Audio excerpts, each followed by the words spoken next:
এখন বাজে প্রায় সকাল 10টা। চোখে ঘুম নাই। ডিউটি থেকে আসছি রাত 2টা বাজে। খাওয়া দাওয়া কইরা রুমে শুইলাম, বাট চোখে ঘুম আসতেছে না। ভাই প্রবাস এমন একটা জীবন, টেনশন ছাড়া আর কিছু নাই। 1 বছর উপরে হইলে সৌদি আরবে আছি, আকামা নাই।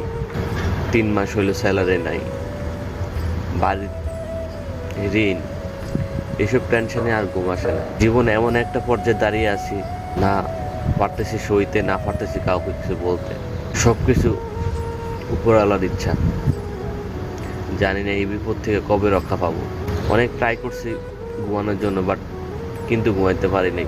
কি এক যন্ত্রণায় আছে শুধু আমি জানি, আর আমার আল্লাহ, এক আল্লাহ জানে। তারপরে আশা আছে ভালো কিছু হবে, এই বিপদ থেকে আল্লাহ মুক্তি পাওয়ার দিকে। কি আর বলবো ভাই, জীবন এক কঠিন বাস্তবতার মধ্যে আছি। সর্বশেষ একটা কথা, মিলির অনেক ভরসা আছে আমার উপর। এখনো কোনো চাপ আসেনি পরিবারের। তারপরও নিজের কাছে একটা টেনশন থাকে। প্রায় 1.5 বছর হয়ে গেল সৌদি আরবে আছি, এখনো পর্যন্ত আকামা করতে পারি নাই। এই দূরপ্রবাসে যাদের কাগজপত্র নেই তারাই জানে টিকে থাকাটা কত যন্ত্রণা। বাস্তবতা এখন অনেক বুঝতে পারতেছি।